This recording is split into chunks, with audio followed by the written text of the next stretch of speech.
সর্বশেষ যে কথাটা আমরা শুনবো এখন সেটা হলো নবী করিম সাল্লাল্লাহু আলাইহি ওয়াসাল্লাম আজকের এই দিনে জনগণকে উদ্দেশ্য করে কিছু কথা বলেছিলেন।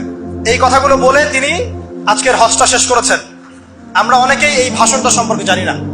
আমরা অনেক ভাষণ নিয়ে এখন গর্ব করি।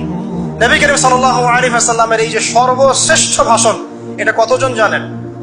বিদায় হজের ভাষণ। কতজন জানেন বিদায় হজের ভাষণে নবী সাল্লাল্লাহু আলাইহি ওয়াসাল্লাম কি বলেছিলেন উম্মতকে?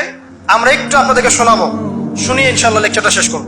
নবী করিম সাল্লাল্লাহু আলাইহি ওয়াসাল্লাম আজকের এই দিনে 31টা বিষয়ে উম্মতকে নির্দেশ দিয়েছেন। 31টা বিষয়, সবগুলো বলার সময় পাওয়া যাবে না, আমি কয়েকটা কথা বলছি।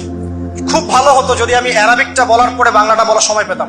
আমার হাতে 5 মিনিট সময় আছে, কারণ অ্যারাবিকটার যে ভাব গাম্ভীর্যটা বাংলা আসলে আসবে না। তারপর আমি চেষ্টা করছি। নবী করিম সাল্লাল্লাহু আলাইহি ওয়াসাল্লাম সবার সামনে দাঁড়িয়ে দীর্ঘ 23 বছর অক্লান্ত পরিশ্রম করে দাওয়াতি মিশন কমপ্লিট করার পরে সবাইকে সমবেত করে একটা হজ করলেন। হজ করার পরে তিনি গুরুগম্ভীর কণ্ঠে বলছেন, হৃদয়ের সমস্ত আবেগ বের করে দিয়ে বলছেন, হে জনগণ, আইয়ুহান নাস, হে জনগণ, আমি জানি না আজকের পর তোমাদের সাথে আমি কখনো মিলিত হতে পারবো কিনা। একটু চিন্তা করেন, সাহাবীরা সামনে দাঁড়িয়ে আছেন, নবীজি দাঁড়িয়ে এই কথাটা বলছেন, হে জনগণ, আমি জানি না আজকের পরে আমি তোমাদের সাথে মিলিত হতে পারবো কিনা। অতএব যে ব্যক্তি আজকে আমার এই কথাগুলোকে স্মরণ রাখবে সে যেন অন্যের কাছে এই কথাগুলো পৌঁছে দেয়। হতে পারে যার কাছে পৌঁছে দেওয়া হচ্ছে সেই এই কথাগুলোকে বেশি সংরক্ষণ করতে পারবে। আল্লাহ পাক তার প্রতি রহম করুন যে আমার এই কথাগুলোকে অন্যের কাছে পৌঁছে দিবে। নবীজির ভাষণ। এরপর নবীজি বলছেন, জেনে রাখো নিশ্চয়ই তোমাদের পরস্পরের, মুসলিমদের পরস্পরের সম্পদ, পরস্পরের রক্ত, পরস্পরের এই যে জান মাল ইজ্জত, এগুলো একে অপরের জন্য হারাম।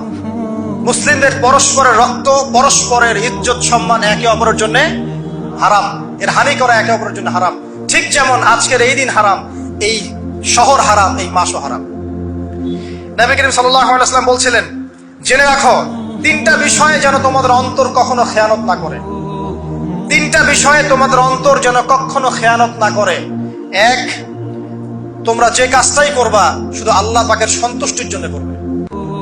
তোমরা যে কাজই করবে শুধু আল্লাহর সন্তুষ্টির জন্য করবে। তোমাদের শাসক বর্গের কল্যাণ কামনা করবে। তোমাদের শাসক বর্গের কল্যাণ কামনা করবে। 3 নাম্বার, মুসলিমদের জামাতকে আঁকড়ে ধরে রাখবে। মুসলিমদের ইউনাইটেড কমিউনিটিকে আঁকড়ে ধরে থাকবে। এই 3টা বিষয় পালনের ক্ষেত্রে তোমাদের অন্তর যেন খেয়ানত না করে। এদিন সূর্য ঢলে যাওয়ার পরে নবী সাল্লাল্লাহু আলাইহি ওয়াসাল্লাম আরো বললেন, শুনে রাখো হে মানব জাতি, এটা ভালো করে শোনেন, শুনে রাখো হে মানব জাতি,